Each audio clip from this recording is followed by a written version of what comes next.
Hello and welcome back everyone to current affair of 23rd, 24th, 26th and 27th of जून। आप सोच रहे होंगे कि इतने लंबे चौड़े करंट अफेयर्स क्यों। तो एक्चुअली मैंने आपको बताया था कि मेरी हेल्थ कंडीशन थोड़ी ठीक नहीं थी, तो मैंने सोचा कि अलग अलग वीडियो बनाने से अच्छा मैं सारे के सारे करंट अफेयर को क्या कर देता हूँ, एक में ही कंपाइल कर देता हूँ, ताकि आपको भी दिक्कत ना हो, मुझे भी दिक्कत ना हो। ठीक, मैं कोशिश करूँगा कि अब वीडियोज़ रेगुलर है। चलिए बिना टाइम वेस्ट करते हुए आ जाते हैं, क्योंकि आज थोड़ी वीडियो लंबी होने भी वाली है। 5 people abroad thought to be dead Titan submersible. अच्छा देखिए, ये 23 जून का पहले मैं करंट अफेयर कवर कर रहा हूँ, पहले ही आपको बता देता हूँ। तो कुछ पुराने करंट अफेयर है जो आपने पहले ही पढ़ चुके होंगे, तो जो पढ़ चुके हैं वो दोबारा ना देखें, और जो नहीं जानते हैं वो वीडियो को देख सकते हैं। मैं पहले ही आपको रिकमेंड कर दूंगा ये बात। चलिए देखते हैं। तो आप लोग जानते होंगे कि एक बहुत बड़ा शिप था, उस शिप का नाम था टाइटैनिक। टाइटैनिक के ऊपर काफ़ी मूवीज़ भी बन चुकी हैं। हम लोग देखते हैं 1912 में टाइटैनिक डूब गया। इसको कहा जाता था कि ये अनसिंकेबल शिप है, कभी डूब नहीं सकता। लेकिन आप सब लोग को इसकी कहानी पता है कि ये क्या था, एक आइसबर्ग से टकरा गया था, और आइसबर्ग से टकराने के बाद ये डूब गया था। तो जब टाइटैनिक डूबा तो ये कहा जाता है कि टाइटैनिक में उस समय 2224 पैसेंजर्स थे, जिसमें से 1500 की मौत हो गई, कई तो गुम हो गए और कुछ सर्वाइव शायद कर गए थे। अब कुछ अमीर लोग जो होते हैं वो इसी डूबे हुए टाइटैनिक को देखने के लिए समुद्र के नीचे जाते हैं। अब जाहिर सी बात है, समुद्र में डूब गया तो भाई समुद्र के नीचे। ये देखिए, ये टाइटैनिक कैसा कुछ इसका हाल हुआ है। और ये एक सबमर्सिबल है। देखिए क्या है, सबमर्सिबल, सबमरीन नहीं बोला हूँ मैं, सबमर्सिबल है, जो क्या करता है, नीचे जाएगा और टाइटैनिक को एक्सप्लोर करता है। तो बेसिकली जो अमीर लोग होते हैं वो लोग इसको बुक करते हैं। क्यों? क्योंकि जो ये टाइटन्स, अभी देखिए टाइटन की बात हो रही है, मैं बताता हूँ। तो सबमर्सिबल जो है ये आपको जो संकन टाइटैनिक तक ले जाएगा। यहाँ तक टाइटैनिक को एक्सप्लोर करने का कॉस्ट 2 करोड़ रुपये। तो मुझे नहीं लगता कि मिडिल क्लास फैमिली टाइटैनिक को देखने के लिए 2 करोड़ रुपये अफोर्ड कर सकती है। जो अमीर लोग होते हैं, जिसमें कई सारे ब्रिटिश वाले भी थे, ये कहा जाता है कि पाकिस्तानी एक बिलियनियर फैमिली भी थी। ऐसी ऐसी चीज़ें यहाँ फादर और सन की ऐसी चीज़ें यहाँ देखी जा रही हैं। तो वह कहता है कि एक टाइटन, देखिए एक टाइटन सबमर्सिबल था। अभी मैं इसके बारे में आपको अच्छे से बताऊंगा। ये वो टाइटन सबमर्सिबल है। ये कहा गया कि जब ये टाइटन सबमर्सिबल पोलर प्रिंस नाम की शिप से छोड़ा गया तो इसका कनेक्शन क्या हो गया, लॉस्ट हो गया। मतलब 2 घंटे बाद जब ये अपने पोलर प्रिंस से नीचे की तरफ आया तो इस टाइटन सबमर्सिबल का जो कनेक्शन है वो लॉस्ट हो गया होगा। और अब ये कहा जा रहा है कि इसकी ऑक्सीजन वगैरह ख़त्म हो चुकी होगी, और इसके अंदर जो है वो सारे के सारे क्या होंगे, मर चुके होंगे। देखिए लिखा भी है, the connection has been lost with Polar Prince. अब ये पोलर प्रिंस क्या है, कैसा दिखता है, मैं आपको दिखाता हूँ। ये नेक्स्ट स्लाइड देखिए। सबसे पहले देख लीजिए, ये रहा पोलर प्रिंस। ये पोलर प्रिंस इतना बड़ा सा जहाज है, इसी के अंदर हमारा टाइटन सबमर्सिबल है। और ये है आपका टाइटन सबमर्सिबल। ये आप देख सकते हैं, ओशन गेट, यहाँ टाइटन लिखा हुआ है। एक सेकेंड, ये टाइटन यहाँ लिखा हुआ है। इसके अंदर लोग क्या बैठेंगे, तो देखिए एक तो चलाने वाला बैठेगा, ये रहा, और नीचे 1 2 3 4 और ये 5वां तो ये चला ही रहा है। मतलब टोटल 5 लोग की कैपेसिटी वाला ये है। यहाँ पे आप देखेंगे अलग अलग चीज़ें हैं, व्यू पॉइंट, वर्टिकल थ्रस्टर, हल, ये सब आपको याद रखने की कोई ज़रूरत नहीं है। ठीक, तो हमने अभी तक ये न्यूज़ जान ली। एक चीज़ और मैं आपको बता देता हूँ,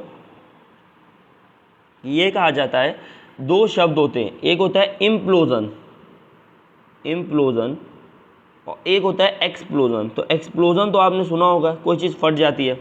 तो एक्सप्लोजन में क्या होता है कि जो प्रेशर है, मतलब मान लीजिए ये कोई ऑब्जेक्ट है, तो बाहर की तरफ प्रेशर लगता है, अंदर से बाहर की तरफ प्रेशर लगता है, तो उसको बोलते हैं एक्सप्लोजन। कोई चीज़ फट गई, और अगर मैं ये बोलूँ, ये प्रेशर अगर बाहर से लगने लगे और ये जो ऑब्जेक्ट है, ये एक सेकेंड, हाँ, ये जो ऑब्जेक्ट है ये अंदर की तरफ सिकुड़ जाए, तो उसको बोलते हैं इम्प्लोजन। अब मैं आपको ये टर्म क्यों बता रहा हूँ, क्योंकि ये कहा जा रहा था कि अब तक ये टाइटन सबमर्सिबल भले बहुत मजबूत मटेरियल से बना हुआ है, लेकिन शायद इसका इम्प्लोजन भी हो चुका होगा। क्योंकि देखिए ये समुद्र के बहुत ज़्यादा नीचे जा चुका है। अब इतना नीचे गया है तो इसको समुद्र के हर जगह से एक प्रेशर झेलना पड़ रहा है, और जो प्रेशर ये समुद्र के हर जगह से झेल रहा है उसी का कंसिक्वेंसेज भी आगे देखिएगा। इसमें इम्प्लोजन होगा, कई लोगों की मौत हो जाएगी। कई लोग क्या, मतलब इसके लिए ये जो 5 लोग थे उनकी मौत हो चुकी होगी, ऐसा अभी माना जा रहा है। ठीक, हाँ, एक चीज़ और, इंडिया का भी एक मिशन है। अब इंडिया को इससे क्या सीख लेनी चाहिए कि इंडिया का भी एक मिशन लॉन्च होने वाला है, उसका नाम है समुद्रयान मिशन।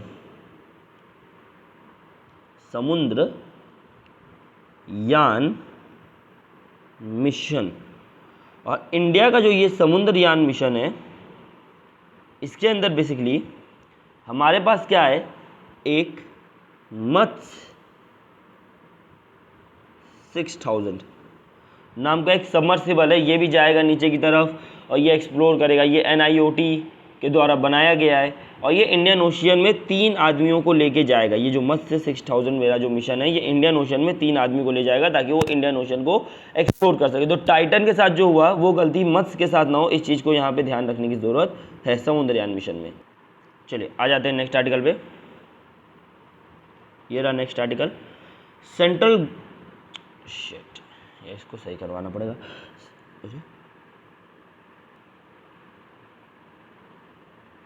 क्या लिखा है?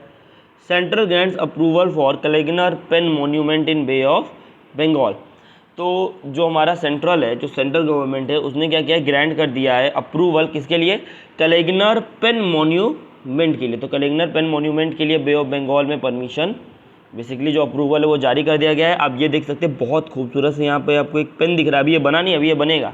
ये इसका बेसिकली होने वाला स्ट्रक्चर दिखाया जा रहा है कि देखिए ऐसा ये दिखने वाला है कि आपका जो कलेगनर पेन मॉन्यूमेंट है, यहाँ देखिए एक बड़ा सा पेन है और नीचे की तरफ आप ये मॉन्यूमेंट देख सकते हैं, जो बेसिकली तमिलनाडु के मरियाना बीच से होते हुए बे ऑफ बंगाल के पास बनाया जाएगा। ठीक, अच्छा कुछ चीज़ें देख लेते हैं इसके बारे में। ये है क्या, ये किससे अप्रूवल मिला? तो the expert appraisal committee EAC, the expert appraisal committee EAC to make the final decision on proposed pen memorial for former chief minister M Karunanidhi. अब ये M करुणानिधि कहाँ के चीफ मिनिस्टर थे तो मैं आपको बता देता हूँ। He was the chief minister of Tamil Nadu. मैं आगे अभी आपको बता दूंगा कैसे दिखते थे, ये भी दिखा दूंगा। इस द प्रोजेक्ट वॉज अनाउंस इन 2022। इस प्रोजेक्ट को 2022 में अनाउंस किया गया। The cost was estimated 81 crore. तो 81 करोड़ की इसमें कॉस्ट आएगी। ये कितना एरिया कवर करेगा? तो 8551 स्क्वायर मीटर का ये एरिया क्या करेगा, कवर करेगा बे ऑफ बंगाल पे। 360 मीटर मरियाना बीच, मैंने आपको बता दिया था 360 मीटर मरियाना बीच से इसकी डिस्टेंस होगी, जो चेन्नई में लोकेटेड है। आइए अब आपको थोड़ा सा इनके बारे में बता देते हैं कि ये कलेगनर है कौन। तो बेसिकली कलेगनर के बारे में देखते हैं। तो इनका एक और नाम था करुणानिधि। तो करुणानिधि क्या होते हैं? इनका जो मेन नेम है, इसको हम कलेगनर के नाम से इनको जानते हैं। इन्होंने 100 किताबें लिखी हैं, आर्टिस्ट थे ये। तो इन्होंने बेसिकली 100 बुक्स लिखी हैं, जिसमें नॉवेल्स, एसेज, स्टोरीज, बायोग्राफीज, ये सारी चीज़ क्या थी, शामिल थी। अब ये देख सकते हैं, ये कलेगनर है करुणानिधि। तो यहाँ आप देख सकते हैं he has spend several place in screen place for Tamil cinema and was also renowned speaker and the leader of Dravidian movement. बहुत इंपॉर्टेंट पर्सन है ये, इसीलिए इनके ऊपर ये पेन मॉन्यूमेंट बनवाया जा रहा है। अब ये पेन मॉन्यूमेंट बनाने की जरूरत क्यों है? तो देखिए यहाँ लिखा हुआ है, ये the pen monument has been planned as a tribute to Karunanidhi memory and a source of inspiration for future generation of Tamil writer and artist, ताकि फ्यूचर जनरेशन को एक दिखा भी सकें कि हमारे पास देखे करुणानिधि नाम के, कलेगनर नाम के एक शख्स थे जो तमिलनाडु के न सिर्फ फॉर्मर चीफ मिनिस्टर थे, was a great artist who wrote over 100 books including novels, short story, biography and ऐसे, और साथ ही साथ उन्होंने स्क्रीन प्लेस में भी काम किया है। इतनी इन्फॉर्मेशन काफ़ी है, अगर आप समझ गए तो काफ़ी है। आइए आगे आते हैं, नेक्स्ट आर्टिकल देखते हैं। PM Modi gifts US first lady a lab grown diamond. तो आप यहाँ देख सकते हैं यूएस की फर्स्ट लेडी जो है बेसिकली यहाँ पे ये रही, ये जो बाइडन की वाइफ है, और यहाँ आप देख सकते हैं जो बाइडन, और ये देखिए नरेंद्र मोदी क्या दे रहे हैं, इन्हें लैब ग्रोन डायमंड दे रहे हैं, जो बेसिकली ऐसा दिख रहा है। अब लैब ग्रोन डायमंड क्या होता है पहले बता देता हूँ। ये नेचुरली नहीं निकाला गया, बनाया गया है। कैसे बनाया गया है मैं आपको बताता हूँ। देखिए सबसे पहले क्या गिफ्ट किया गया, तो 7.5 carat eco friendly diamond. Eco friendly क्यों बोले?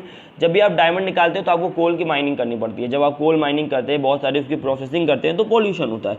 वो पॉल्यूशन बेसिकली कहीं ना कहीं इन्वायरमेंट को हार्म करता है। मैं ये देखूँ कि जब मैं लैब ग्रोन डायमंड बना रहा हूँ तो it is not pollution creating, यानी वो पॉल्यूशन नहीं फैला रहा है, तो इको फ्रेंडली बन गया। अब देखिए क्या लिखा है, these lab grown diamonds are very high in demand. जाहिर सी बात है ये लैब ग्रोन डायमंड क्या है, बहुत हाई है डिमांड में। इसको मैन्युफैक्चर कैसे करते हैं, तो देखिए ध्यान सुनिएगा। इसको मैन्युफैक्चर करने के लिए 2 प्रोसेसेस लगते हैं। 2 प्रोसेस का नाम क्या, एक का नाम है HPHT यानी हाई प्रेशर हाई टेम्परेचर, एक का नाम है CVD यानी केमिकल वेपर डिपोजिशन। ये प्रोसेस क्या है ये आपको समझने की जरूरत नहीं है, बस सुन लीजिए। 2 प्रोसेस होती हैं। आपको LGD यानी लैब ग्रोन डायमंड के सीड्स चाहिए। वो सीड क्या हो सकता है, या तो ग्रेफाइट हो सकता है, या तो हीरे का छोटा सा टुकड़ा हो सकता है। 90% ऑफ पॉलिश डायमंड कहाँ से आता है, इंडिया से आता है। और ये जो आपका ये जो डायमंड है जो अभी मोदी जी ने गिफ्ट किया है, वो कहाँ से बना था, सूरत की एक फैक्ट्री में बना था। इतनी सारी इन्फॉर्मेशन आपके लिए काफ़ी है और इससे ज़्यादा आपको याद रखने की भी ज़रूरत नहीं है। आइए आते हैं नेक्स्ट आर्टिकल पे।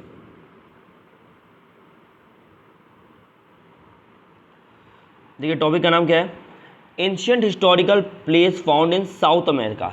तो साउथ अमेरिका आप जानते हैं नॉर्थ अमेरिका के नीचे, वहाँ पे क्या पाया गया है, एक एंशियंट हिस्टोरिकल प्लेस पाया गया है। अच्छा, एंशियंट हिस्टोरिकल प्लेस माया सिविलाइजेशन से रिलेटेड है। ये माया सिविलाइजेशन बहुत इंपॉर्टेंट सिविलाइजेशन है। आपने कुछ सुना या ना सुना हो, लेकिन मुझे उम्मीद है कि आपने माया कैलेंडर के बारे में ज़रूर सुना होगा, माया कैलेंडर। और अगर किसी को माया कैलेंडर नहीं याद है या नहीं पता माया कैलेंडर क्या होता है, तो आपने एक बात जरूर सुनी होगी जहाँ पे ये लिखा था कि 2012 में दुनिया ख़त्म हो जाएगी, 2012 में दुनिया खत्म हो जाएगी। 2012 के ऊपर एक मूवी बनी हुई है। ऐसा क्यों? इसके पीछे इस माया कैलेंडर का ही हाथ था। माया कैलेंडर जब बनाया गया था तो वहाँ पे 2012 के बाद dot dot dot dot dot dot dot dot dot कर दिया गया था। इस डॉट डॉट डॉट डॉट का मतलब था कि जो माया के लोग थे वो कहते थे कि चलिए हमने इतनी कैलकुलेशन उस समय से अभी तक की कर ली, अब इसके आगे की जो फ्यूचर माया की सिविलाइजेशन होगी वो करेंगे। हालांकि जो माया सिविलाइजेशन था वो तो डिक्लाइन हो गया, फ्यूचर जनरेशन वगैरह रिकॉर्ड की नहीं, बल्कि उन्होंने ये समझा कि 2012 के बाद दुनिया समाप्त हो जाएगी। तो यही वही माया सिविलाइजेशन है। आइए अब इनके बारे में बात कर लेते हैं थोड़ी सी। The Maya are an indigenous people of Mexico. Mexico का है, मैं अभी आपको दिखा दूंगा लोकेशन इसकी। And Central America who have continuously inhabited in the land of comprising modern day Yucatan peninsula. तो युकांटन पेनिनसुला के पास ये थे। अभी हिडन एक सिटी खोजी गई है, मतलब हिडन फॉरेस्ट में एक सिटी खोजी गई है। सिटी का नाम जरूर याद रखिएगा। सिटी का नाम है ओकंटम, OCOMTUM, ओकंटम। और ओकंटम में ये एक चीज़ और, ये 24 जून का करंट अफेयर है, छोटा सा डेटा था। देखिए, तो ओकंटम नाम के क्या किया गया है, यहाँ पे एक सिटी खोजी गई है। ये आप देखिए माया के पीपल ने बहुत बेहतरीन ये मैथमेटिकल कैलकुलेशंस वगैरह जानते थे। इनके पास कैलेंडर, जैसे मैंने आपको बताया ना, कैलेंडर बनाने के लिए मैथमेटिक्स एस्ट्रोनॉमी में बहुत ज़्यादा ही एक्सपर्ट थे। अच्छा, ये आपको युकांटन पेनिनसुला बता देता हूँ। पेनिनसुला क्या होता है बेसिकली, पहले यहाँ देख लेते हैं, फिर मैं आपको आराम से बताता हूँ। ये देखिए, ये है आपका नॉर्थ अमेरिका का एक तरीके से मैप है, और नीचे आप देखेंगे साउथ अमेरिका का भी मैप है, तो बीच में सेंट्रल अमेरिका आ रहा है। तो अब ये देखिए, यहाँ आप जब देखेंगे ये अलास्का यूएसए का है, ये यूनाइटेड स्टेट ऑफ अमेरिका, ऊपर कनाडा, नीचे की तरफ देखिए ये मैक्सिको है। तो मैक्सिको का बॉर्डर किसके साथ शेयर हो रहा है, तो आप ये देख सकते हैं यूएसए के साथ शेयर हो रहा है। नीचे की तरफ आप जाएंगे तो ये हिस्सा जो आप देख रहे हैं यही युकांटन पेनिनसुला है। ये जो हिस्सा आप देख रहे हैं ये क्या है, युकांटन पेनिनसुला है। What is peninsula? जो 3 साइड से वाटर से कवर हो उसको पेनिनसुला कहते हैं। मैंने आपको बता दिया था कि जो देखिए एक साइड ये पानी है, एक साइड ये पानी है, एक साइड ये पानी है। तो जब 3 साइड से वो पानी से कवर हो तो ये क्या बन गया, एक पेनिनसुला बन गया। और इसी युकांटन पेनिनसुला के आसपास ही क्या खोजा गया है, माया का सिविलाइजेशन वाले लोग रहते भी थे, और यहीं पे आपका चीज़ों को देखा भी गया है। बेसिकली जो ओकंटम नाम की हिडन फॉरेस्ट सिटी है उसको खोजा गया है। तो मैंने आपको मैप दिखा दिया, मैंने आपको मैक्सिको की लोकेशन दिखा दी। नीचे की तरफ आप देखेंगे ये साउथ अमेरिका आ जाएगा, और सारी चीज़ें, ये आपका मैक्सिको है, मैक्सिको के पास ही आपका ये युकांटन पेनिनसुला है। तो Yucatan peninsula is a part of Mexico, ये बात भी आप याद रखिएगा। आइए इधर देखते हैं थोड़ा सा और क्लियर करने के लिए। ये देखिए मायन लोलैंड यहाँ लिखा हुआ है, ये मैक्सिको है। मायन हाईलैंड, तो ये सारी चीज़ें, मतलब यहाँ मायन पीपल रह रहे थे। तो माया सिविलाइजेशन ओरिजिनेट कहाँ से हुई, तो युकांटन पेनिनसुला। अभी मैंने आपको दिखा दिया। इनको इनके मॉन्यूमेंटल आर्किटेक्चर और एडवांस अंडरस्टैंडिंग ऑफ मैथमेटिक्स और एस्ट्रोनॉमी के लिए जाना जाता था। मतलब नक्षत्र, तारे, ये सब देखने में भी एक्सपर्ट थे, साथ साथ मैथमेटिकल एक्सपर्ट भी थे। अच्छा, कुछ और क्या सिविलाइजेशन है, ये बिल्कुल ये मायन सिविलाइजेशन नहीं है। हमारे पास भी इंडिया में भी आप इंडस वैली सिविलाइजेशन का नाम सुने होंगे, मेसोपोटामियम सिविलाइजेशन का नाम सुने होंगे। कुछ और आज मैं आपको सिविलाइजेशन बता देता हूँ जो बहुत इंपॉर्टेंट है और एग्जामिनेशन के लिए भी। तो अदर एंशिएंट सिविलाइजेशन क्या है, तो एक है Incan civilisation, Ecuador, Peru and Chile में। The Aztec civilisation Mexico, Roman civilisation Rome में, पर्शियन सिविलाइजेशन ईरान में, एंशियंट ग्रीक सिविलाइजेशन ग्रीस में, द चाइनीज़ सिविलाइजेशन चाइना में। ये सब एंशियंट सिविलाइजेशन है। तो एंशियंट इजिप्ट सिविलाइजेशन थी आपकी इजिप्ट में। इंडस वैली कौन नहीं सुना है था, Indus valley civilisation north east Afghanistan to Pakistan to north west India, बहुत बड़ी सिविलाइजेशन थी, ये बहुत बड़े एरिया में फैली थी। Mesopotamian civilisation Iraq, Syria and Turkey.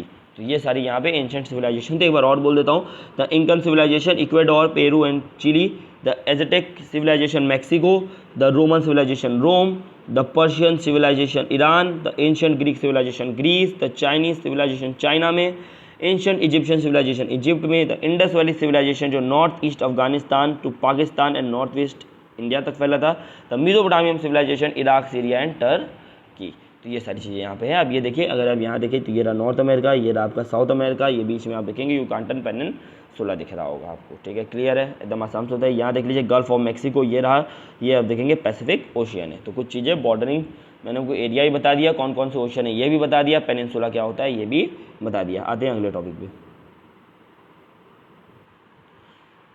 इस टॉपिक में क्या दिखा है, देखिए, jet engine deals ensure 80% technology transfer to HAL। HAL का मतलब होता है Hindustan aeronautics limited, first engine in 3 years. तो देखिए क्या हो रहा है, जेट इंजन की डील आखिरकार हो चुकी है हमारी USA के साथ, जहां 80% टेक्नोलॉजी भेजी जाएगी जेट की। जेट इंजन का नाम है GES F414। तो आप ये याद रख लीजिए, F414 इंजन नाम है, मैं भी आपको इसकी इमेज भी दिखा दूंगा। तो भाई PM अभी आप जानते हैं US के विजिट भी गए थे, तो वहाँ पे एक हिस्टोरिक एग्रीमेंट हुआ है। ये हिस्टोरिक एग्रीमेंट में एक मेमोरेंडम ऑफ अंडरस्टैंडिंग साइन किया गया, किसके बीच में, US की कंपनी थी जनरल इलेक्ट्रिक एंड इंडिया की कंपनी हिंदुस्तान एरोनॉटिक्स लिमिटेड। भैया साइन किया गया, 80% हम टेक्नोलॉजी ट्रांसफ़र करेंगे ताकि आप इंजन्स को अच्छे से मैन्युफैक्चर कर सकें, चीज़ों को बना सकें। और ये जो इंजन है आपका जो GE F414, ये इंजन हमें चाहिए अपने तेजस MK तेजस के लिए। तो आप जानते हैं तेजस MK2 के लिए हमें इस इंजन की ज़रूरत है। ये इंजन जो है आपका ये टर्बो फैन इंजन है, जो बहुत टाइम से US नेवी के द्वारा ऑलरेडी इस्तेमाल किया जा रहा है। यही नहीं, 8 अलग अलग देश भी इस इंजन का इस्तेमाल करते हैं। अच्छा, ये तेजस MK2 क्या है, इसके बारे में थोड़ी बातें कर लेते हैं, इंपॉर्टेंट है ये, हमें इस इंजन की ज़रूरत है भाई तेजस MK2 के लिए। तो द लॉन्ग अवेटेड इंडिजीनस, यानी अपने से इंडिया में बनाया हुआ fighter Tejas MK2 will be manufactured by Hindustan aeronautical limited by go into production by 2025 to 2026, क्योंकि अभी यहाँ पे टेक्नोलॉजी ट्रांसफर हुई है, ठीक। तो हमारे लिए इसको बनाना आसान हो गया। अब ये देखिए, ये रहा हमारा तेजस, 17.5 टन इसका क्या है वेट है। Tejas mark 2 will be the same weight as the Mirage, Jaguar और ग्रिपन, ये अलग अलग नाम है बाकी फाइटर जेट्स के। काम क्या है, हैवियर स्टैंड ऑफ है, इसकी वेपन कैपेसिटी अच्छी है। Indigenously developed air to air missile Astra है, देखेंगे 70 किलोमीटर इसकी रेंज है। और इसके बाद आप देखेंगे तो यहाँ पे एडवांस मीडियम कॉम्पैक्ट एयरक्राफ्ट है, IAF लास्ट ईयर। 25 टन का फाइटर है, पावर किया गया इसको 2 इंजन से, सुपर क्रूज स्पीड है इसकी, एडवांस टेक लगाया गया है, मिनिमम रेडार सिग्नेचर्स, तो काफ़ी सारी चीज़ें आपको यहाँ देखने को मिलेंगी। आइए अब उस इंजन के बारे में बात कर लेते हैं। ये रहा वो इंजन आपके सामने। तो इसी इंजन की यहाँ बात हो रही थी। इस इंजन का नाम क्या है, F414 इंजन, इंपॉर्टेंट है, याद रख लीजिएगा, F414 इंजन। तो अभी आपको ये जो तेजस है, एक चीज़ और बता देता हूँ कि जब ये इंजन हमारे तेजस में लग जाएगा तो ये हमारा तेजस बेसिकली 120 मिनट्स तक की उड़ान भर सकेगा और 8 मिसाइल कैरी करने की इसके बाद क्षमता होगी। तो आप देख सकते हैं बहुत ह्यूज इंजन है ये, बहुत ह्यूज इंजन है और बहुत सारी चीज़ें इसमें यूज़ की गई हैं ताकि इसको अच्छे से उड़ाया जा सके। आगे देखते हैं, आइए अगला टॉपिक देखते हैं। अगला टॉपिक क्या बात कर रहा है, food corporation of India FCI not to consider request by states for more food grains under open market sale scheme. हुआ क्या है, तो देखिए होता क्या है कि बेसिकली जो ऑक्शनिंग की जाती है FCI के द्वारा ओपन मार्केट सेल स्कीम में, उसको घटा दिया गया है। तो कर्नाटक और तमिलनाडु की सरकार ये कह रही है कि इसे हमें घटाना नहीं चाहिए, ये गलत है, ऐसे बेनिफिशियरीज को फ़ायदा नहीं पहुंच रहा है। लेकिन सरकार ने कहा नहीं, बिल्कुल सही है, उनके लिए अलग से स्कीमें चल रही हैं, जो बचे हुए लोग हैं उनके लिए ये चीज़ है। अब सबसे पहले हम लोग जान लेते हैं कि what do you mean by the term open market sale scheme. तो FCI क्या करता है, surplus stock of wheat and rice at predetermined prices through e-auction in the open market from time to time to enhance supply of food grains। होता क्या है इसमें, जब FCI यानी फूड कॉर्पोरेशन ऑफ इंडिया के पास सरप्लस स्टॉक यानी stocks बहुत ज़्यादा हो जाते हैं तो उसका ऑक्शन, इलेक्ट्रॉनिक ऑक्शन करा देता है ओपन मार्केट में, टाइम टू टाइम ये कराता रहता है ताकि सप्लाई जो है फूड ग्रेन्स की वो बनी रहे। अच्छा, ओपन मार्केट सेल स्कीम का मेन पर्पस क्या है, ताकि ये भाई सरप्लस स्टॉक को एक तो डिस्पोज कर सके, मतलब लोगों में फैला सके, अपने पास बचा के ना रखे, वो ख़राब हो जाएगा, सड़ जाएगा, कोई फ़ायदा नहीं। तो उसको ऑक्शन करके बेच दो ताकि जो स्टॉक्स है व्हीट और राइस की जो FCI के पास है वो रेगुलेट हो सके। तो जो स्टॉक्स हैं जो FCI होल्ड करके रखा है उस हिसाब से वो रेगुलेट कर सकता है प्राइस क्या, व्हीट और राइस का ओपन मार्केट में। और ये FCI जो है ये कंडक्ट करता है वीकली ऑक्शंस, मतलब वीकली ऑक्शंस होते हैं किसमें, ओपन मार्केट सेल स्कीम के व्हीट प्लेटफॉर्म के लिए। और एक चीज़ हम लोग और देख लेते हैं कैसे किया जाता है इसको। एक ऐप है, उस ऐप का नाम है तो NCDEX ऐप जो है इसका फुल फॉर्म होता है national commodity and derivatives of exchange limited, आपके सामने है। इसी ऐप के द्वारा ई ऑक्शनिंग होती है जिससे वीट राइस वगैरह को खरीदा जाता है, किसके द्वारा, FCI के द्वारा। अब ये FCI है क्या, फूड कॉर्पोरेशन ऑफ इंडिया है क्या, इसके बारे में थोड़ी जानकारी ले लेते हैं। ये रहा, तो FCI is a government owned corporation that manages food security system in India. तो फूड के सिक्योरिटी सिस्टम को देखने का काम FCI का है। इसको इस्टेब्लिश किया गया था 1965 में फूड कॉर्पोरेशन एक्ट 1964 के तहत। इसका मेन ऑब्जेक्टिव वही है कि भैया एडिक्वेट अवेलेबिलिटी मिले फूड ग्रेन की पूरे कंट्री में, और मेंटेन हो सके प्राइस स्टेबिलिटी। तो प्राइस स्टेबिलिटी मेंटेन हो सके, यही इसका क्या है, मेन मकसद है। कुछ और चीज़ें क्या हैं, बिल्कुल हैं, जो स्कीम्स चलाई गई हैं इसके द्वारा, वो स्कीम्स के बारे में थोड़ी सी बात कर लेते हैं। तो ये रही scheme, mid day meal scheme, Poshan Abhiyan replace हो चुका है ये नाम से। Wheat based nutritional programme, scheme for supply of food grain for SC ST OBC hostels, scheme for supply of food grains and welfare institution, Annapurna scheme चल रही है। Rajiv Gandhi scheme for employment of adolescent girl, RGSEAG Sabla, ये भी क्या हो रहा है, food corporation of India के द्वारा ऑब्जेक्टिव स्कीम्स चलाई जा रही हैं। भारतीय खाद्य निगम, ये इसका फुल फॉर्म है। आइए आगे आते हैं हिंदी में, बहुत इंपॉर्टेंट टॉपिक है। क्या लिखा है, ये जो करंट अफेयर है ये 26 जून का है, पहले बता देता हूँ। आइए अब आगे आते हैं। Vikram Pragyan to return for another tryst with the moon. तो हुआ क्या था, हमने देखा था कि जो लैंडर कनेक्शन था वो चंद्रयान मिशन 2 में फेल हो चुका था। लैंडर क्या होता है, रोवर क्या होता है, ये सारी चीज़ें, और एक होता है ऑर्बिटर। तो 3 शब्द है, एक है लैंडर, एक है रोवर, एक है ऑर्बिटर। तीनों शब्द होते क्या है आपको बता देता हूँ। ऑर्बिटर क्या होता है, जो बेसिकली चांद के ऊपरी सरफेस में घूमता रहता है, जैसे सैटेलाइट घूमते हैं, दिस इज ऑर्बिटर। ये देखिए, ये ऑर्बिटर है। लैंडर क्या होता है, लैंडर वो होता है जो चांद की सतह पे उतरेगा, ये लैंडर है। और रोवर क्या होता है, बेसिकली जो चांद की सतह पे घूमेगा और घूमने के बाद वहाँ से सैंपल वगैरह कलेक्ट करेगा। तो आप देख सकते हैं, मैंने आपको तीनों बता दिया। ऑर्बिटर इज अ सैटेलाइट जो क्या करेगा, चांद की तरफ चक्कर लगाएगा। रोवर क्या है, चांद के ऊपर लैंड करेगा, और रोवर के अंदर से ही क्या निकलेगा आपका, लैंडर चांद के ऊपर लैंड करेगा और लैंडर के अंदर से क्या निकलेगा, रोवर निकलेगा, ठीक है, जो आपके चांद की सतह पे सैंपल कलेक्ट करने का काम करता है और वहाँ से इन्फॉर्मेशन भेजने का काम करेगा। देखिए हुआ क्या, चंद्रयान का जो सेकेंड मिशन था उसमें क्या हुआ कि बेसिकली ऑर्बिटर तो अपनी जगह पर लग गया है, लेकिन जो हमारा रोवर था उस रोवर के साथ हमारा कनेक्शन टूट गया। तो चंद्रयान 3 में क्या होगा बेसिकली, तो वही सेम नाम रखे गए हैं। विक्रम और प्रज्ञान उस समय भी रोवर और लैंडर के नाम थे, इस समय भी वही रखे गए हैं, जिसमें से मैं आपको पहले बता दे रहा हूँ कि जो लैंडर है उसका नाम क्या है, विक्रम है, और जो रोवर है उसका नाम है प्रज्ञान। तो ऑर्बिटर तो पहले से ही है। तो चंद्रयान मिशन 3 में क्या किया जाएगा कि आपका, एक सेकंड मैं आपको फिर दिखा देता हूँ।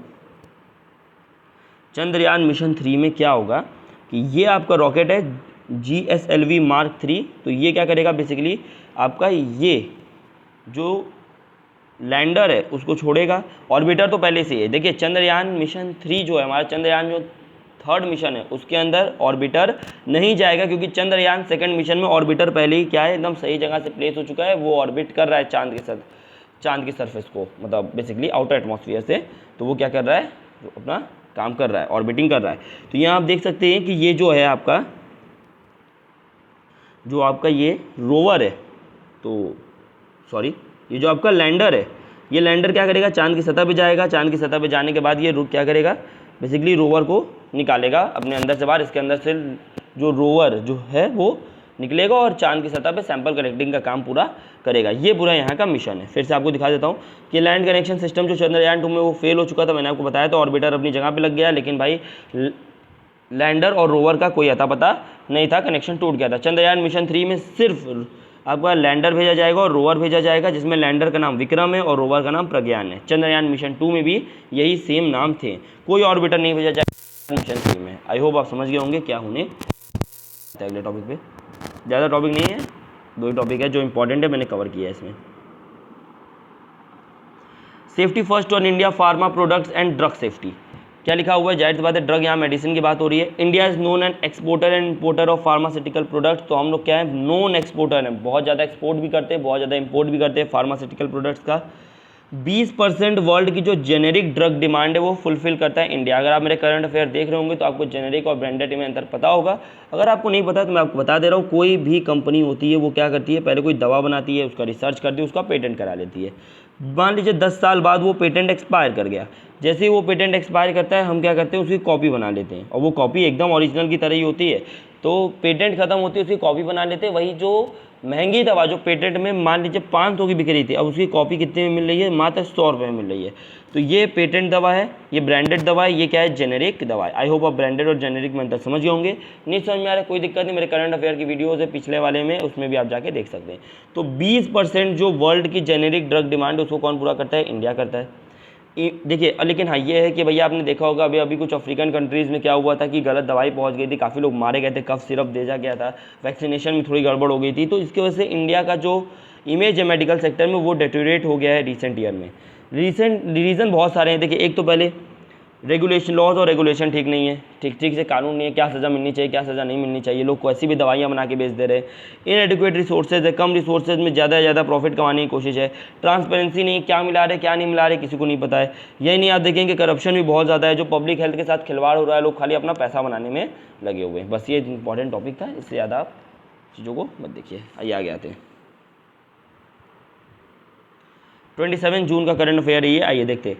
बहुत बेहतरीन सा टॉपिक लिखा है, मीट विदाउट किलिंग एनिमल्स। मतलब अब अगर आप मीट के, जो लोग मीट के शौकीन हैं, जो नॉनवेज के शौकीन हैं, और वो अब बिना किसी जानवर की हत्या किए भी मीट को खा सकते हैं। कैसे, तो देखिए यहाँ अप्रूवल हो चुका है, making and selling of cell cultivated meat by 2 companies of US. तो यूएस की 2 कंपनीज को मान्यता मिल गई है कि भैया वो सेल कल्टिवेटेड मीट, इस सेल कल्टिवेटेड मीट को हम लैब मीट, सेल और कल्चर्ड मीट के नाम से भी जानते हैं। बेसिकली देखिए इसमें जानवर की हत्या नहीं की जाएगी, और जब जानवर की हत्या नहीं की जाएगी तो बेसिकली यहाँ पे जो मीट की वजह से जो होने वाला पॉल्यूशन है वो काफ़ी कम हो जाएगा, और इसको हम और ज़्यादा हेल्दियर भी बना सकते हैं। अच्छा देखिए बनाया कैसे जाएगा, मैंने आपको बताया जानवर की हत्या होगी नहीं तो भाई हमें मीट मिलेगा कैसे। आइए उसकी प्रोसेस को समझते हैं।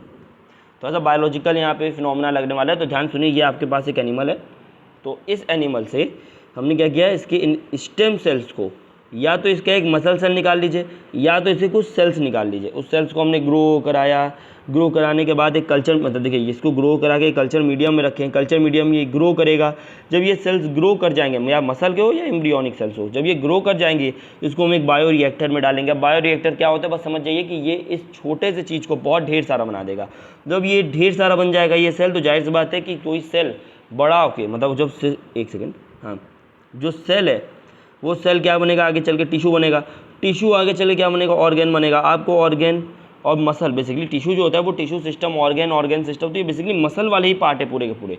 तो आपको यहाँ पे मीट मसल मिल जाएगा। उसी मीट मसल का इस्तेमाल आप ये देख सकते हैं कि ये 3D फ्रेम में दिखा रहा है कि आप बर्गर वगैरह में यूज़ कर सकते हैं, डायरेक्ट खा सकते हैं, काफ़ी सारी चीज़ें। तो क्या यूएस पहली पूरे दुनिया में ऐसी कंपनी है, यूएस पहला ऐसा स्टेट कंट्री निकल के आ रहा है कि जिसने ये काम किया है? नहीं, यूएस पहली कंट्री नहीं है। पहली कंट्री सिंगापुर थी, सिंगापुर ने ऑलरेडी ये 2020 में कर चुका है। दुनिया में सबसे ज़्यादा पोर्क खाया जाता है, और सेकंड नंबर पे क्या आता है, चिकन। पोर्क मतलब आप लोग जानते हैं, पोर्क मतलब पिग को कहते हैं, और चिकन तो आप लोग जानते हैं मुर्गा को कहते हैं, मुर्गा या मुर्गी जो भी आप चाहें कह सकते हैं। आइए आते हैं अगले टॉपिक पे। तो इंपॉर्टेंट टॉपिक है, आप देख सकते हैं कि भाई इससे बहुत सारी एनिमल स्लॉटरिंग रुकेगी, मीट पॉल्यूशन है वो रुकेगा। जो लोग एक ही जगह देखते हैं, जगह बचाने के लिए मुर्गियों को एकदम एक ही जगह पे ठूस दिया जाता है, इससे हेल्थ प्रॉब्लम वगैरह आती है, उससे भी बहुत ज़्यादा लोग बचते हुए यहाँ पे दिखाई देंगे। स्टेरॉइडल इंजेक्शंस जो लगा दिया जाता है बहुत ज़्यादा मोटा दिखाने के लिए, ये सब चीज़ों से लोग बचेंगे अगर ऐसा हो जाता है तो। आइए आगे आते हैं।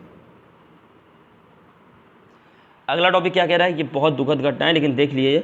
सिंस अप्रैल 149, अप्रैल से देखा गया 149 चार धाम यात्रीज इज ये थोड़ा एरर है, मैं सही कर दूंगा। Char Dham yatris died from elements and accident. तो देखा गया है अप्रैल से ये देखा गया है, जानते हैं चार धाम यात्रा शुरू हो चुकी है, नवंबर तक चलेगी। तो अभी तक में 150 में एक कम 149 चार धाम यात्री मर चुके हैं एलिमेंट्स, बीमारी, हार्ट अटैक वगैरह या एक्सीडेंट से। कितने में कितने मरी ये डेटा भी दिया हुआ है, ये डेटा आपको याद रखने की जरूरत नहीं, लेकिन बस सुन लीजिए। 72 डेथ्स इन केदारनाथ, 28 इन यमुनोत्री, 27 इन बद्रीनाथ और 16 इन गंगोत्री। यानी कि आपके 72 मौतें हुई हैं केदारनाथ में, 28 मौतें हुई हैं यमुनोत्री में, 27 मौतें हुई हैं बद्रीनाथ में और 16 मौतें हुई हैं गंगोत्री में, ठीक है। और ये मैं आपको बता दे रहा हूँ, ये जो 4 आप जगहें देख रही हैं कि देख रहे हैं, केदारनाथ, यमुनोत्री, बद्रीनाथ, गंगोत्री, ये चारों के चारों उत्तराखंड में है और इन्हें कहा जाता है छोटा चार धाम। ये बड़े चार धाम नहीं, मैं उसके बारे में आपको अभी दिखाता हूँ।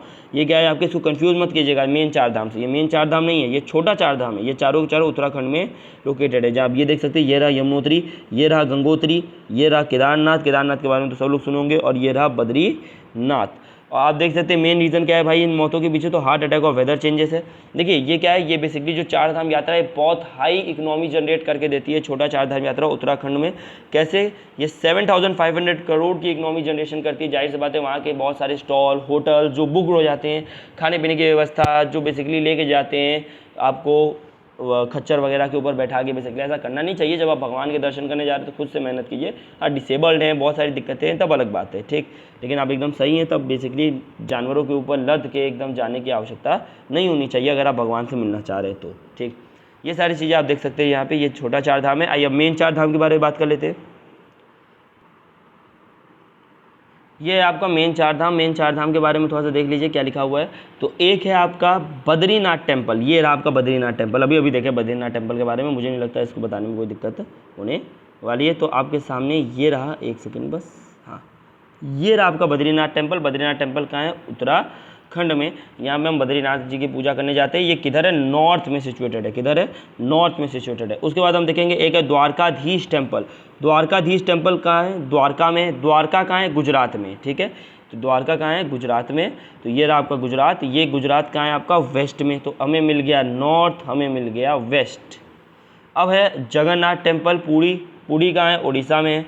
लॉर्ड जगन्नाथ की यहाँ पूजा की जाती है। अभी रथ यात्रा का मेले के बारे में भी मैंने आपको पढ़ाया। ये रहा उड़ीसा, जगन्नाथ टेम्पल ईस्ट।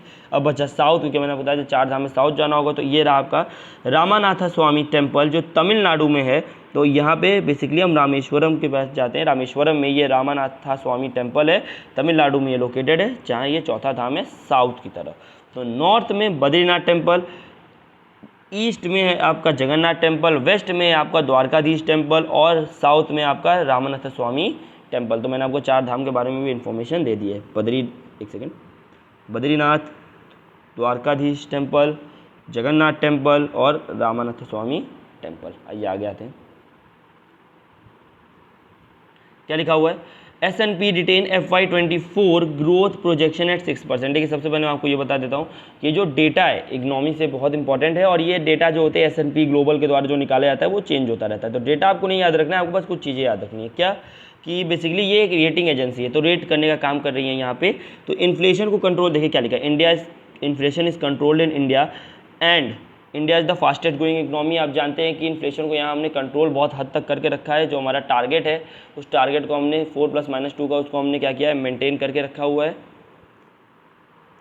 और जो बेसिकली क्रेडिट रेटिंग एजेंसीज़ है, और हम फास्टेस्ट ग्रोइंग इकोनॉमी भी हैं, इसके अलावा क्रेडिट रेटिंग एजेंसी जो होती है वो फाइनेंशियल कंडीशन बताती है। अच्छा, जब आपको फाइनेंशियल कंडीशन और स्ट्रेंथ पता होगी तब उसी हिसाब से आप उस कंट्री को लोन देंगे, उससे व्यापार करने में रुचि रखेंगे। अगर किसी की भाई स्ट्रेंथ और फाइनेंशियल कंडीशन नहीं अच्छी है, उसकी क्रेडिट रेटिंग बेकार है, तो आप उसे ट्रेड वगैरह नहीं करना चाहेंगे। तो क्रेडिट रेटिंग बहुत इंपॉर्टेंट बन जाती है। कुछ इंटरनेशनल क्रेडिट रेटिंग एजेंसीज है, नाम क्या है, फिच रेटिंग, मूडी इन्वेस्टर और स्टैंडर्ड एंड पुअर। याद रख लीजिएगा। भारत के पास भी क्या क्रेडिट रेटिंग एजेंसीज है, बिल्कुल है। इंडिया है 6 credit rating agencies registered under SEBI, securities and exchange board of India. SEBI के बारे में भी बताऊंगा और ये 6 क्रेडिट रेटिंग एजेंसीज के बारे में बताऊंगा। ये देखिए आगे आते हैं। ये रहा सेबी, सेबी की बिल्डिंग है, आप देख सकते हैं। Securities and exchange board of India SEBI का फुल फॉर्म है। अच्छा, वो 6 क्रेडिट रेटिंग एजेंसीज क्या है, रिसल, इकरा, कार्ले, स्मीरा, फिच इंडिया और ब्रिकवर्क्स रेटिंग। ये 6 नाम है, आप देख सकते हैं। सेबी की बात करते हैं तो सेबी एक स्टैच्यूटरी बॉडी है, इसको स्टैब्लिश किया गया था 12 अप्रैल 1992 में। बेसिक फंक्शन क्या है सेबी का भैया, ये प्रोटेक्ट करता है इंटरेस्ट ऑफ द इन्वेस्टर, यानी जो इन्वेस्टर है, इन्वेस्टर के ऊपर ये काम करता है। जो इन्वेस्टर का इंटरेस्ट है उसको बचाता है, उसको सिक्योरिटी देता है, और उसकी सिक्योरिटीज़ मार्केट में उसको प्रमोट और रेगुलेट करने का, मतलब जो सिक्योरिटीज़ का मार्केट है उसका प्रमोशन और रेगुलेशन करने का काम करता है कौन, सेबी। तो स्टॉक मार्केट का बहुत ही इंपॉर्टेंट बोर्ड है ये सेबी, याद रखिएगा। आइए आगे आते हैं। इकोनॉमी का एक बहुत important topic, world at critical point in inflation fight BIS। BIS का फुल फॉर्म होता है बैंक फॉर इंटरनेशनल सेटलमेंट्स। ये दिख नहीं रहा होगा, एक ही कलर आ गया, बैंक फॉर इंटरनेशनल सेटलमेंट्स। तो देखिए जाहिर सी बात है, आप देखिए पूरे दुनिया में महंगाई बहुत ज़्यादा बढ़ चुकी है। बड़े बड़े बैंक कोलैप्स हो रहे हैं। आपने देखा था यूएस में कई सारे बैंक्स क्या हो गए थे, कोलैप्स हो गए थे अभी हाल ही में, कुछ महीनों पहले की बात है। देखिए इसको टैकल करने के लिए क्या जरूरी है, हमें मॉनेटरी पॉलिसी को कड़ा बनाना पड़ेगा, बैंकिंग सर्विस को अच्छा करना पड़ेगा, वर्ल्ड का सेंट्रल बैंक नेसेसरी है अब हो चुका है। तो ये सारी चीज़ें यहाँ पे बताई जा रही हैं। तो ये तो न्यूज़ आर्टिकल की बात होती है। BIS हमारे लिए इंपॉर्टेंट है। BIS क्या है, bank for international settlement made कब बनाया गया इसको, 1930 में। इसको 60 सेंट्रल बैंक क्या करती है, ओन करती है। तो इसको छोटी मोटी बॉडी मत समझिएगा, 60 सेंट्रल बैंक ओन कर रही है। 95% टोटल GDP यहीं पे इसके आसपास घूम रहा है। इसको क्या बोलते हैं, बहुत ही वेरी वेरी इंपॉर्टेंट है, it is called central bank for central banks. तो अगर आपसे कोई पूछे हमारा सेंट्रल बैंक कौन है, RBI का भी सेंट्रल बैंक कौन है, तो BIS यानी बैंक फॉर इंटरनेशनल सेटलमेंट। तो it is called central bank for central bank. पूरे वर्ल्ड के सेंट्रल बैंक्स का भी सेंट्रल बैंक कौन है, BIS है। इसका हेडक्वार्टर बेसेल में है, जो बेसेल का है आपका स्विट्जरलैंड में। बहुत इंपॉर्टेंट लाइन है, इसको जरूर याद से रखिएगा। आते हैं अगले टॉपिक की तरफ। ये हमारा आज का यानी 27 जून का लास्ट टॉपिक है। Millets need a procurement push, types of. देखिए मिलेट्स क्या होते हैं, तो मिलेट्स आप देखेंगे न्यूट्री सीरियल क्रॉप्स होते हैं। बहुत ज़्यादा इनके अंदर न्यूट्रिएंट्स होता है, ये माइक्रो न्यूट्रिएंट देने में बहुत ज़्यादा हमें काम करते हैं, लेकिन बेसिकली हम इनको ज़्यादा ग्रो नहीं करते हैं। हम बेसिकली वीट, राइस, जो वाटर एक्सटेंसिव क्रॉप्स है, शुगर केन, ये सब चीज़ों को ज़्यादा ग्रो करते हैं। कारण ग्रीन रेवोल्यूशन। भाई जब ग्रीन रेवोल्यूशन हुआ तो लोगों ने देखा लोग गेहूँ चावल ये सब ज़्यादा खाने में रुचि रखते हैं, तो इनका भी कल्टीवेशन हो गया कम। यही नहीं कि मानसिकता भी है कि इसको मिलेट्स को पुअर मैन, गरीबों का खाना कहा जाता है। बेसिकली आप देख रहे हैं यहाँ आधे लोग अनेमिया से पीड़ित हैं, आधे लोग न्यूट्रिशनल डेफिशिएंसी से पीड़ित हैं। जो मिलेट्स उसकी डिमांड को पूरा कर सकता है, लेकिन हम वहाँ नहीं जा रहे। जाहिर सी बात है, जब लोग नहीं खाना चाहेंगे तो कल्टीवेशन कम होगा, कल्टीवेशन कम होगा, प्रोडक्टिविटी कम होगी, और अगर किसी चीज़ की प्रोडक्टिविटी कम है तो मार्केट में मिलेगा कैसे, सबसे बड़ी बात ये। अब देखिए अगर हम मिलेट्स का हाई कल्टीवेशन करें तो न्यूट्रिशनल डेफिशिएंसी से लड़ सकते हैं, क्योंकि हर एक मिलेट में अपनी खुद की खूबी है। ये ड्रॉट टॉलरेंट होते हैं, पेस्ट रेजिस्टेंट होते हैं, यानी कि पेस्ट का भी ज़्यादा असर नहीं होता और सूखे को भी झेल जाते हैं। सूखे से सूखे एरिया को भी झेल के ये ग्रो कर सकते हैं। तो बेसिकली फार्मर के लिए भी ये एक सिक्योरिटी का काम कर रहे हैं। इंडिया सबसे बड़ा प्रोड्यूसर है मिलेट का पूरे वर्ल्ड में। कितने टाइप के मिलेट्स हमारे पास है ये दिखा देता हूँ आपको। एक है आपके पास सोरघम मिलेट, जिसको जोवर बोलते हैं, हिंदी में ही बता रहा हूँ इसीलिए। ये रहा आपके पास जोवर। ये रहा पर्ल मिलेट, पर्ल मिलेट को बाजरा बोलते हैं। फिंगर मिलेट को रागी बोलते हैं। एक है आपके पास बार्न यार्ड मिलेट, इसको सनवा बोलते हैं। एक है कोडो मिलेट, इसको कोडो बोलते हैं। एक है फॉक्स टेल मिलेट, इसको कंगनी या काकुम बोलते हैं। एक है आपका लिटिल मिलेट, कुक्ती बोलते हैं इसको, कुत्की।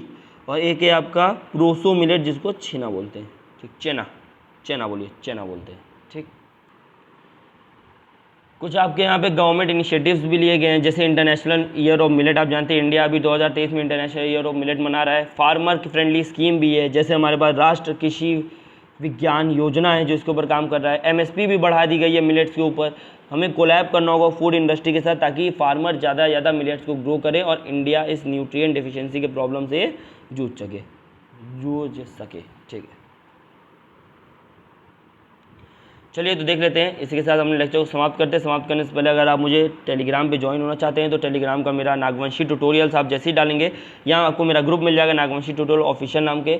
इसमें मैं आपको सारे PDF करंट अफेयर्स के और बहुत सारी इंपॉर्टेंट इन्फॉर्मेशन देता ही हूँ। और इसी के साथ चैनल को लाइक कीजिए, शेयर कीजिए, सब्सक्राइब कीजिए। अब आपको वीडियो में कोई डिले नहीं मिलेगा, time to time current affair upload होती रहेगी। आज मैंने आपको एक साथ कंपाइल करके बाकी तीनों दिन की करंट अफेयर दे दी है। इसमें 25 जून की करंट अफेयर नहीं है, मैं आपको पहले बता दे रहा हूँ। और इसी के साथ मिलते हैं आपसे नेक्स्ट वीडियो में, तब तक के लिए जय हिंद।